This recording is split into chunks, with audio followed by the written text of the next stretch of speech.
Hi and welcome to another video here at Cross Stitch TV. I'm Ruth and I'm the editor of the World of Cross Stitching magazine.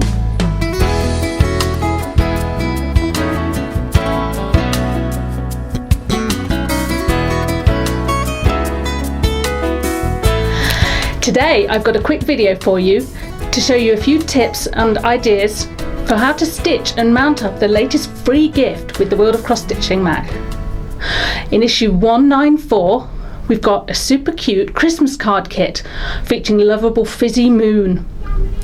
I just love this adorable design starring cute Fizzy tucked up in a Christmas stocking. I'll be sharing with you how to mount him in the special illustrated card blank that we've got. But first, let me share some stitching tips. So, Fizzy's stitched on 16 count Ada. It's supplied in your kit. But maybe you're not used to stitching on 16 count, and maybe you're more familiar with using 14 count Ada. It is important to use the 16 count Ada fabric, as if you switch to 14, your project will finish up a different size and then it won't fit the special aperture that we've provided. Another tip when working with 16 count is to do with helping with fractional stitches.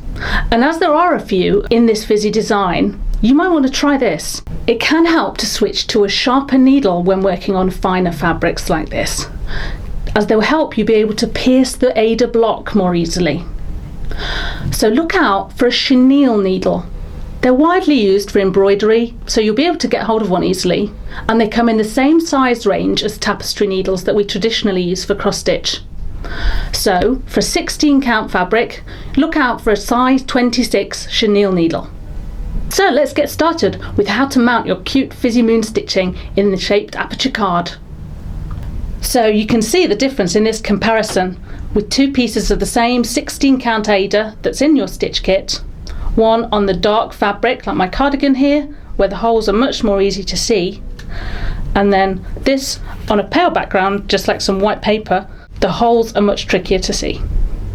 As you can see then, I've taken my Fizzy Moon stitching, worked on that 16 count Ada, and trimmed the Ada neatly with my fabric scissors and pressed it flat to remove the creases from whilst I was stitching.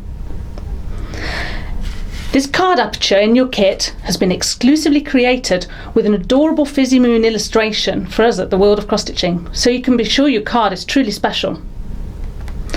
So, turn over the card and begin by placing small pieces of double-sided tape around the edge of that aperture.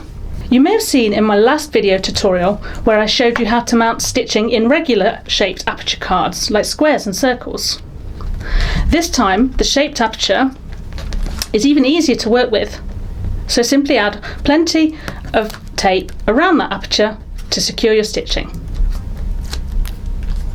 You won't really need to position the design with pins like I did in my other video. The outline of this aperture will guide you as you turn over the card over the top of the stitching. Let me finish taking the backing off this tape and I'll show you.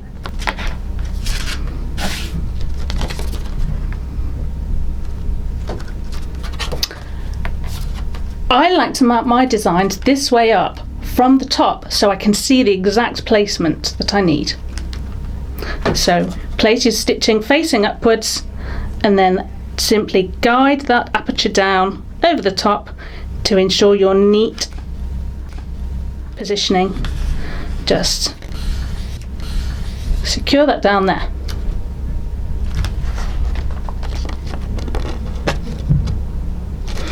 Of course, the other advantage with this kit is that the inside of the card blank is white, so there's no danger of any coloured layer showing through the unstitched areas. You may remember from the other video that I used a piece of white paper in the back to line the back of my stitching when I use coloured aperture cards. No need for that here. Really quickly I can just stick down this inside of the card blank with more double-sided tape. Finish off with another piece there too.